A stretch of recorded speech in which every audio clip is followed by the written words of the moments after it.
My parents tried to steal my lottery winnings for their golden child, kicked me out when I refused, and I watched karma unfold as I finally chose myself and freedom.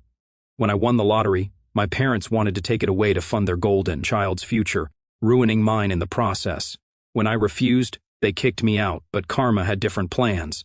From the moment I was old enough to understand the concept of fairness, it was clear that in our household, fairness was a flexible term, heavily skewed in favor of my younger sister, Jennifer. It wasn't that our parents were mean or neglectful toward me. It's just that Jennifer, with her bubbly charm and endless demands, seemed to capture all their attention and resources. As kids, our rooms told the first part of the story. Jennifer's room was painted her favorite shade of pink the moment she declared it her favorite color, adorned with posters of her favorite pop stars and shelves overflowing with toys and books. Mine remained the dull beige it had been since we moved in, with furniture that was functional but definitely had seen better days. If I wanted something, the answer was usually, "We'll see," which often translated to probably not. This trend of favoritism wasn't just confined to material things. It extended into how our achievements and milestones were celebrated. I remember my 10th birthday vividly. I had been really into art at the time, spending hours drawing and coloring. I thought maybe, just this once, my passion would be acknowledged. Instead, I received a pack of generic colored pencils. Fast forward 2 years, and Jennifer's 10th birthday was an extravagant affair with pony rides and a custom cake shaped like a castle. Everything a kid could dream of and more. School was no different. I was a decent student, always trying my best to bring home good grades, hoping that maybe this would be the thing that would get me a bit of the praise Jennifer seemed to get so effortlessly. I made the honor roll several times in high school, each time rushing home with the certificate, hoping for a reaction that amounted to more than an indifferent "that's nice." But when Jennifer got a B+ on a test, it was as if she had won a Nobel Prize. They even took her out for a fancy dinner to celebrate, something that never happened with my academic achievements. As we grew older, the material and emotional discrepancies grew even starker. High school graduation is supposed to be a big deal for every teenager, right? When I graduated, I got a handshake from Dad and a card with $50 from Mom, which was nice but pretty underwhelming.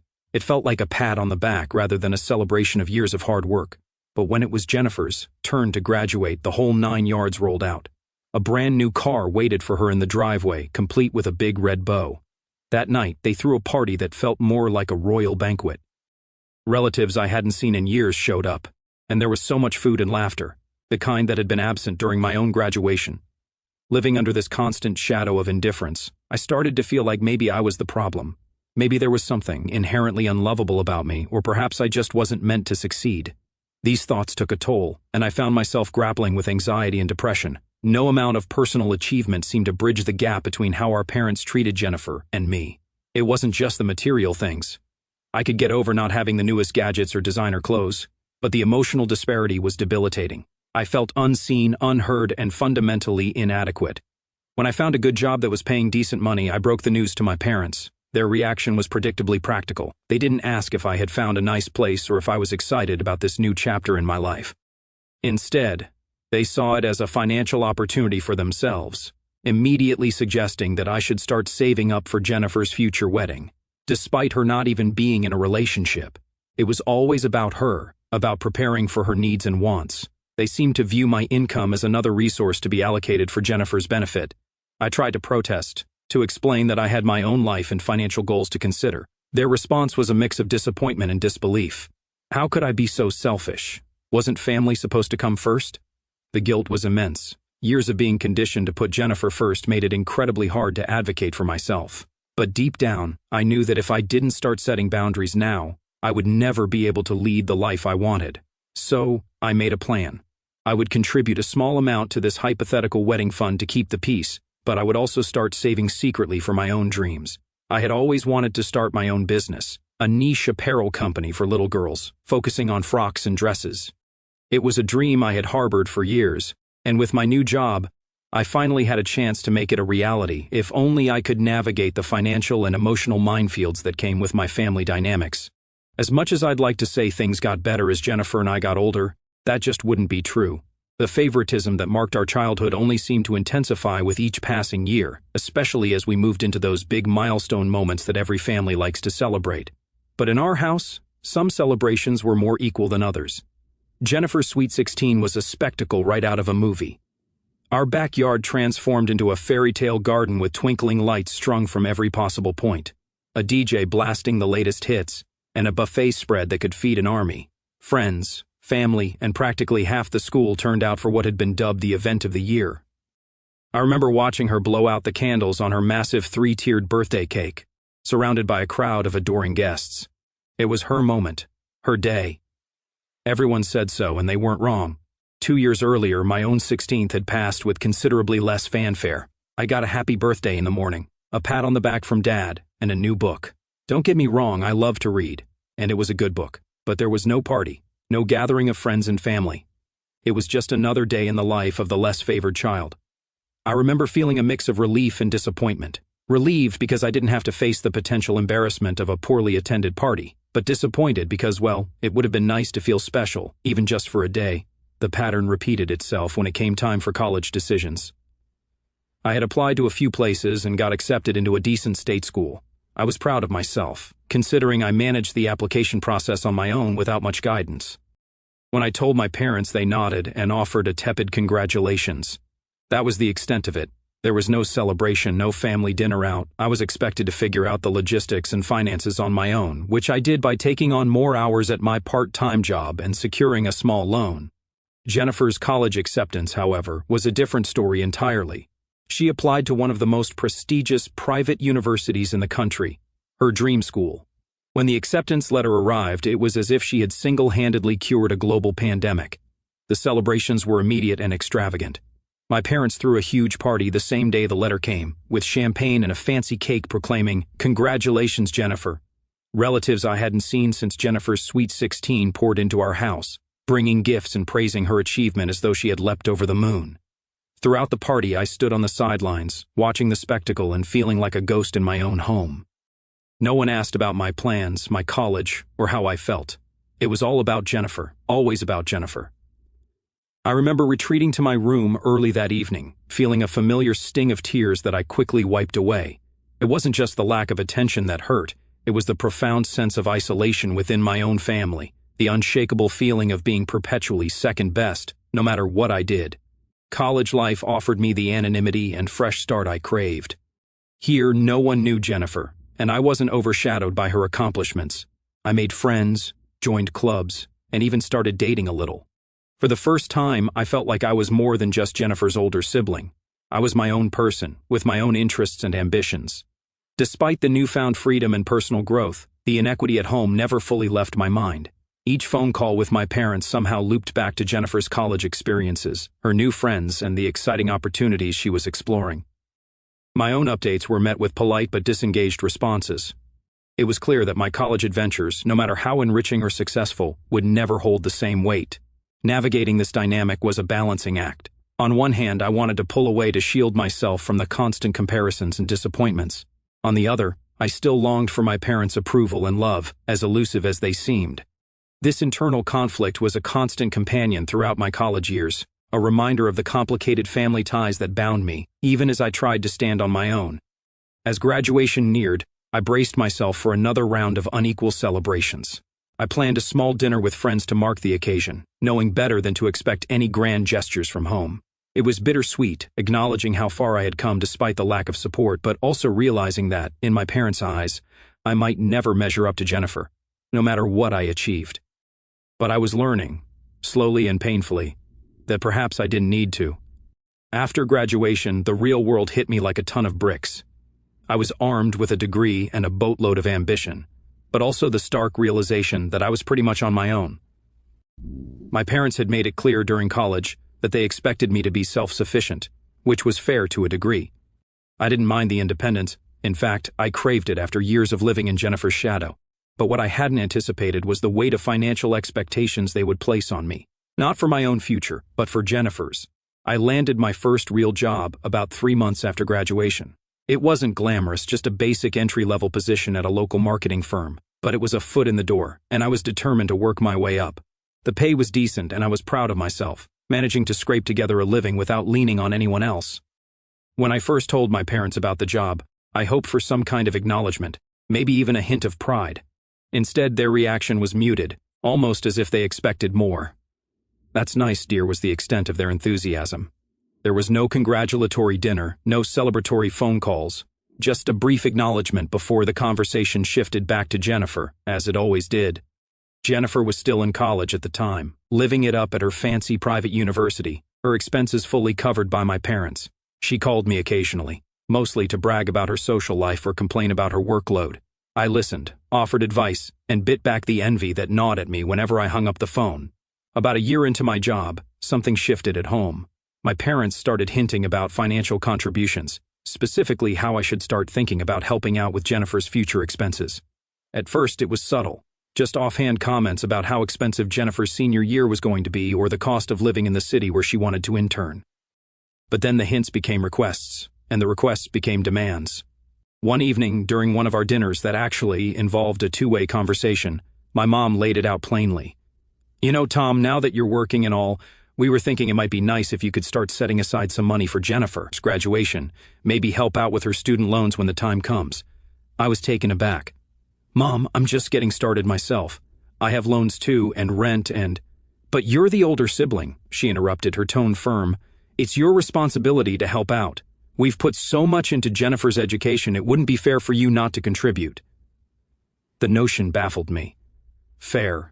What about all the years of imbalance, of celebrations for Jennifer's every minor achievement while my milestones passed without fanfare?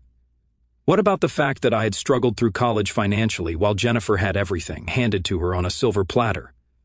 I tried to voice my thoughts, to explain how this expectation felt unfair and one-sided. But as usual, my concerns were brushed off. "You're being too sensitive," my dad chimed in. "We're just asking for a little family support here." The conversation left me reeling. I was frustrated, hurt, and angry. I had worked hard to establish my independence, to prove that I could make it on my own, and now they were asking me to hand over my hard-earned money to support the golden child, the sister who had never once had to worry about money or make any real sacrifices. Despite my resistance, the pressure didn't let up. Over the next few months, every call seemed to include some mention of my financial obligations to Jennifer. When I received a modest raise at work, my parents saw it as an opportunity for me to increase my contributions to Jennifer's fund. It was as if my own financial goals and responsibilities didn't matter, as if my sole purpose was to ensure Jennifer's comfort and success. Feeling cornered and obligated, I agreed to a small monthly contribution. It wasn't much, but it was what I could spare without jeopardizing my own financial stability. I hoped this would appease my parents and put an end to the constant badgering, but internally I felt a deep resentment building, not just toward my parents, but toward Jennifer as well, even though I knew it wasn't entirely her fault. This financial strain added a new layer of tension to our already complicated family dynamics. I felt like I was being used, like my own aspirations and needs were secondary to Jennifer's. It wasn't just about money, it was about the fundamental lack of fairness that had colored my relationship with my parents my entire life. I was always the afterthought, the backup plan, never the priority. The situation forced me to reevaluate my relationship with my family. I began to pull back to protect my own mental and emotional well-being.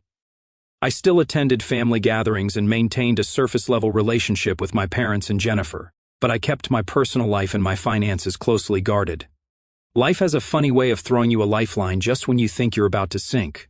For me, that lifeline came in the form of a $500,000 lottery win, a stroke of luck so unexpected it felt like I had stepped into an alternate reality.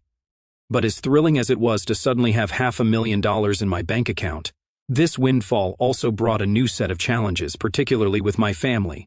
I found out I had won on a Tuesday evening. I remember staring at the lottery website, refreshing the page over and over again, unable to believe my eyes. The numbers matched perfectly. I had actually won. After years of scraping by, of budgeting every dollar and feeling like I was always on the financial back foot, this was a game changer. I didn't tell anyone at first. I spent a sleepless night thinking about all the things I could do with the money. I thought about paying off my student loans, investing in some real estate, maybe even taking a trip to Europe, something I'd always dreamed of but never thought possible. But above all, I thought about my business idea, a niche apparel company for little girls. It was a dream I had harbored for years, something I was truly passionate about but had never had the resources to pursue. A few days later, after I had confirmed the win with the lottery office and set up an appointment with a financial advisor, I decided it was time to tell my family. I knew this would be a delicate conversation, given our complicated history and the ongoing tensions over money. I called a family meeting. After dessert, I finally broke the news. I won the lottery, I said, trying to keep my voice steady. $500,000. The reaction was immediate and intense. My parents stared at me, mouths agape, while Jennifer squealed with excitement. For a moment, there was a buzz of congratulations, hugs, and laughter. It felt good to share the news, to see their genuine happiness for me. But then, as the initial shock wore off, the conversation took a predictable turn. "That's incredible, Tom. You know, this could really help with Jennifer's grad school," my mom said, her tone hopeful, almost expectant. "Yeah," my dad chimed in. "Think about what this could mean for her future. You could fully fund her education abroad. It's a once-in-a-lifetime opportunity." I felt my stomach knot. This was exactly what I had feared. The money had barely settled in my account, and already they were making plans for it. Plans that had nothing to do with my dreams or needs. "I've actually been thinking about that," I said, drawing a deep breath. "I'm planning to use the money to start my own business. It's something I've always wanted to do, and now I finally have the chance." The room went quiet. My parents exchanged glances, their expressions shifting from excitement to confusion and then to disappointment. "But what about Jennifer?" my mom asked, her voice tinged with disbelief. "Don't you think helping your sister should be your priority?" I could feel the old guilt creeping in, the familiar pressure to put Jennifer's needs above my own. But this time, something was different. This time, I had the means to change my own life, to pursue my own happiness. I wasn't going to give that up, not again. "I love Jennifer, and I want the best for her," I said firmly. "But I need to think about my own future too. I've been putting her needs ahead of mine for most of our lives. Now I need to use this opportunity for myself." The conversation that followed was difficult. My parents argued that, as the older sibling, it was my duty to support Jennifer. They said I was being selfish, that family should come first, the same old lines, the same old guilt trips. But I stood my ground. For the first time, I felt like I had the power to make my own decisions, to define my own priorities. It wasn't just about the money. It was about respect, about finally being seen as an individual with my own goals and dreams. They insisted that I needed to hand over all the money so they could send Jennifer to an elite graduate program abroad. Apparently, she'd always dreamed of studying in Europe, and this was my chance to make it happen. I was stunned. Here I was, with a once-in-a-lifetime opportunity to change my life, and they expected me to just give it all away to fund my sister's whims. When I told them I planned to use the money to start my business, they flew into a rage. They called me selfish and ungrateful. They said I was a terrible son and brother for not putting family first. According to them, I owed it to Jennifer to fund her dreams, since our parents had sacrificed everything for us growing up. I stood my ground and refused to give them the money. I explained that I had my own goals and aspirations that were just as valid as Jennifer's, but they wouldn't hear it. They gave me an ultimatum: either hand over the lottery winnings or move out immediately. It was a hard decision, but I chose to leave. I packed up my things and found a small apartment across town. My parents and sister haven't spoken to me since. Sometimes I feel guilty and wonder if I did the right thing. But another part of me feels free for the first time in my life. Wow, I wasn't expecting this post to blow up like it did. Thank you all for the supportive comments and advice. I've read through everything and appreciate the perspective. I'll post an update soon with some more details on how things have progressed. Update 1. It's been about 3 months since my original post, and a lot has happened. I wanted to give an update on the situation with my family and my plans going forward. After moving out of my parents' house, I threw myself into my work. I was determined to save as much money as possible to get my business off the ground, but I also wanted to prove to myself that I could succeed on my own terms. About a month after I left, my parents reached out to me. I was hopeful at first that they wanted to reconcile, but it quickly became clear they had an agenda. They started by saying they missed me and wanted to make amends. Then they dropped the real reason for the call.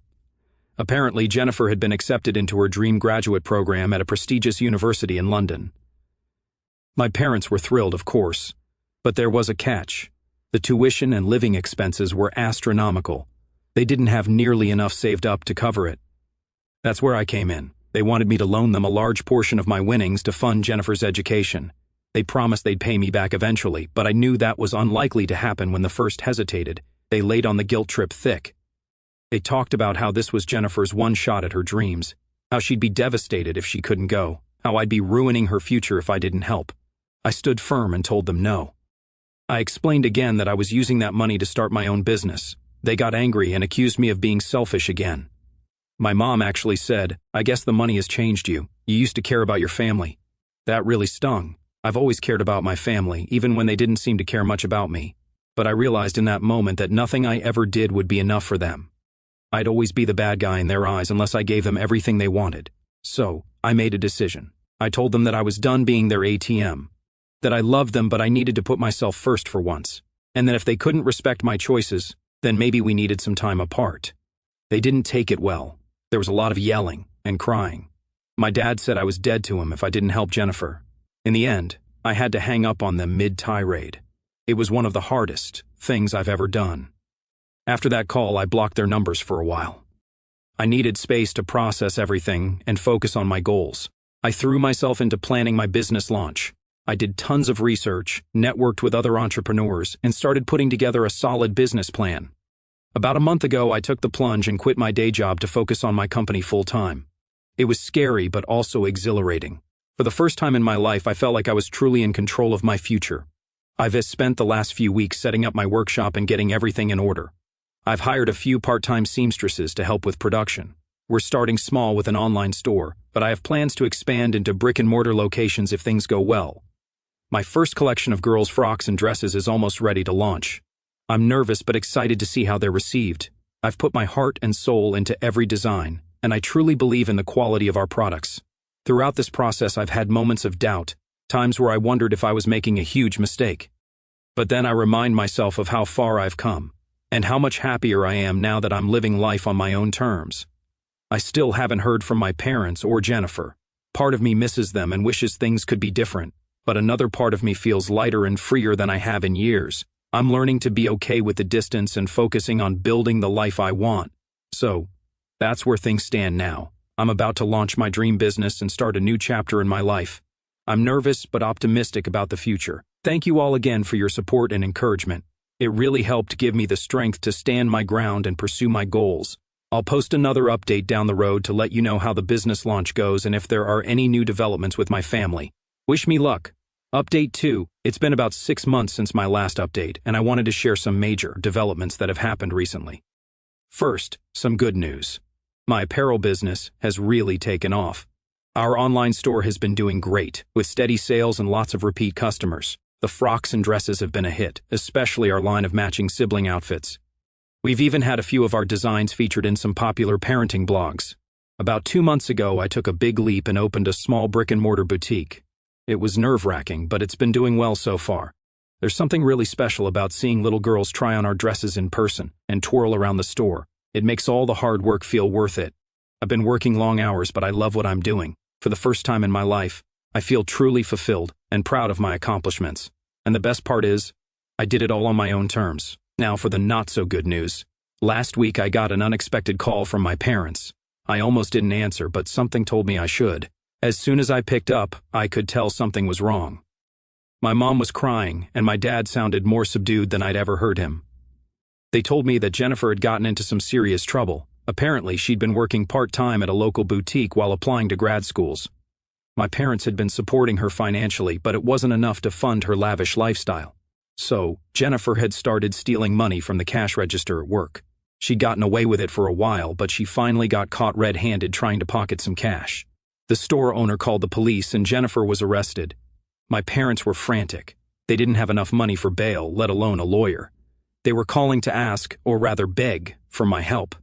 They needed several $1,000s to get Jennifer out of jail and start building her legal defense. I was conflicted. On one hand, I was still hurt by how they treated me. A part of me wanted to tell them they'd made their bed and now they had to lie in it. But on the other hand, I knew jail could be a dangerous place, especially for a young woman. After thinking it over, I decided to help, but on my terms. I agreed to pay Jennifer's bail, but I made it clear this was a one-time thing. I told my parents I'd transfer the money directly to the bail bondsman, not to them, and I made it clear that this didn't mean I was opening my wallet for them whenever they wanted. They were grateful, albeit a bit taken aback by my conditions. For once, they didn't argue or try to guilt me into giving more. I think the gravity of the situation had finally made them realize they couldn't keep taking me for granted. After Jennifer was released, my parents called again. This time, their tone was different. They actually apologized for how they treated me over the years. They said seeing me succeed with my business while Jennifer floundered had opened their eyes to how unfair they'd been. They asked if I'd consider moving back home, saying they missed me and wanted to make amends. I was touched but wary. I told them I appreciated the apology but that I was happy living independently. I suggested we start with small steps, maybe a family dinner once a month to rebuild our relationship slowly. They agreed, seeming to understand that they couldn't just expect things to go back to normal overnight. We've had 2 dinners so far, and while things are still a bit awkward, it feels like we're making progress. As for Jennifer, she's facing some serious charges. My parents are scrambling to find her a good lawyer. They haven't asked me for her money, which I appreciate. I hope this serves as a wake-up call for her to get her act together. So, that's where things stand now. My business is thriving. I'm cautiously rebuilding my relationship with my family, and I'm feeling more confident and self-assured than ever before. It hasn't been an easy road, but I'm proud of how far I've come. Thank you all again for your support throughout this journey. Your encouragement really helped me stay strong and stick to my convictions. I'm excited to see what the future holds.